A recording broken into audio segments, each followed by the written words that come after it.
Within the next 30 days, California's former Attorney General, the current leader of the U.S. Department of Health and Human Services, Xavier Becerra, must issue a report back to the president about how his agency is protecting the medical and digital privacy of women seeking abortions.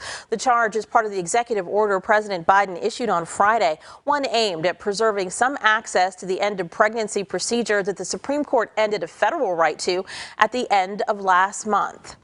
Stacey Cross, president and CEO of the Planned Parenthood Mar-Monte region, the region that does cover Sacramento, with me now live to talk about the impact of this executive order. And Stacey, good morning to you.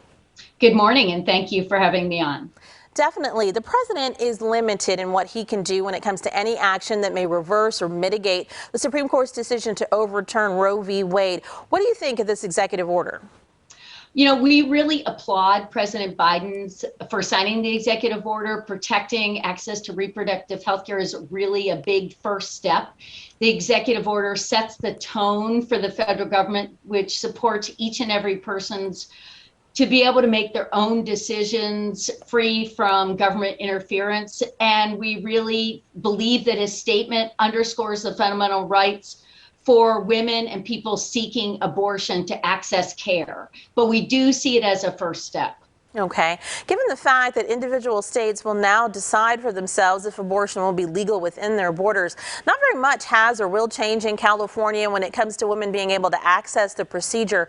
What will be different here is something agencies like yours and the Future of Abortion Council have been bracing for months. An influx of women from other states where it's been outlawed seeking an abortion. The executive order will create an interagency task force that will, quote, provide technical assistance to states affording legal protection to out-of-state patients as well as providers who offer reproductive health care. California will need to lean on that help. How critical do you think that feature of this order will be? I think it's going to be really important. We're already seeing people trying to restrict access to impact people as far as their patient privacy. And we're going to need everything that they have to protect those patients. And it also reaches in and helps protect our staff too, which is really, really important. We're already seeing an influx. There's 7 affiliates across the state of California. They're all seeing patients from other states, and every bit of this protection is important. But again, we really see it as a first step because the next step has to be the Senate taking action. President Biden Friday laid out some scenarios that he's concerned about, one in which you kind of touched on it. Doctors are afraid to perform abortions because the state a patient may be traveling from may hold some penalty for any provider who treats someone from a state where the procedure is banned. Now, you're saying that you've had women come in. Have you heard such worry from any doctors in California that another state is going to come after them? Well, we have already put some of those protections in place from the Future of Abortion Council work that was here. So we have talked to all of our providers about the fact that California is not going to recognize civil or criminal charges that another state will come after a provider. But yeah, it's unfolding daily. Different things are changing in different states. And so we're doing everything we can first to protect our patients that are crossing state line where they're now considered second-class citizens in their states to come here for reproductive health care. And then we're making sure that our providers are protected. Last week, I spoke with the clinical director of Nurx, and demand for emergency contraception through their direct-to-door service went up 300% just after the draft opinion on Roe from the Supreme Court was leaked, and it's continued to go up since the actual ruling came down. What is Planned Parenthood seeing in the Mar-Monte region with that, and maybe interest in longer-term contraception like IUDs, even though laws here haven't changed? Do you get the feeling that women are just nervous in general? Absolutely. Anybody seeking an abortion is nervous right now. We saw both with the leak and decision day, our response center was flooded, not only from people from across the country, but also from people that within California, we also cover part of Nevada, not understanding that their rights were protected in these states. But we already know that there are trigger bills across the United States where Roe has essentially the decision essentially banned abortion, and there was a trigger that was pulled that limited access to IUDs. So we're seeing a huge influx of people seeking IUDs so that they don't have to worry about this decision right now. We saw this a huge influx after the 2016 election, which is just fear. Fear creates this concern that people want to make sure that they can protect and make decisions about their own bodies.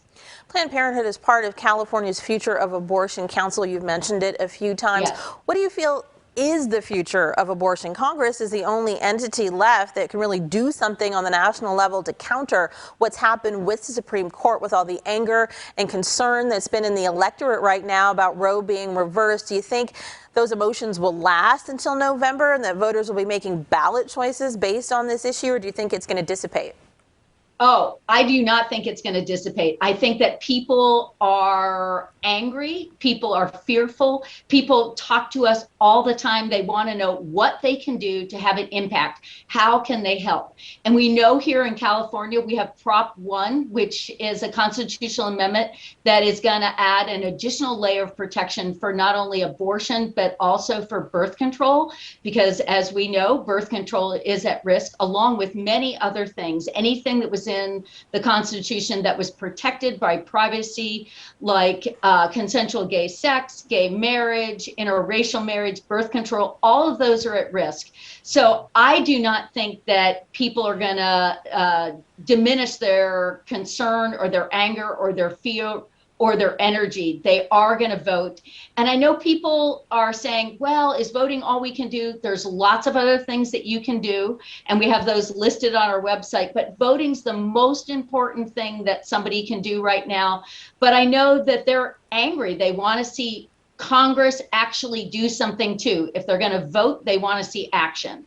And so it's really important that the Senate take action. Okay, you're saying that voting is the most important thing that somebody can do, but you've listed some other things on your website. Just give me another one of them, because I know a lot of people are feeling very powerless if they do not believe in what the Supreme Court has done. So what's one other thing besides voting?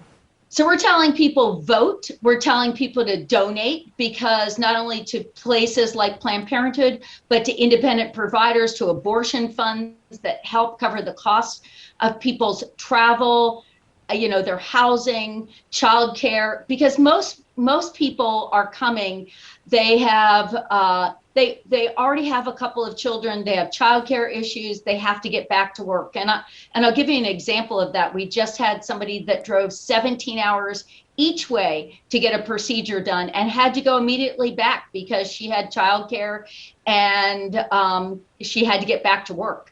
And so donate to those things, but also be disruptive. And by be disruptive, I mean, tell your story, have your voice be heard, let people know the concerns you have. 1 in 4 women in the United States has had an abortion in their reproductive lifetime, and we want to make sure it's normalized. Abortion is healthcare.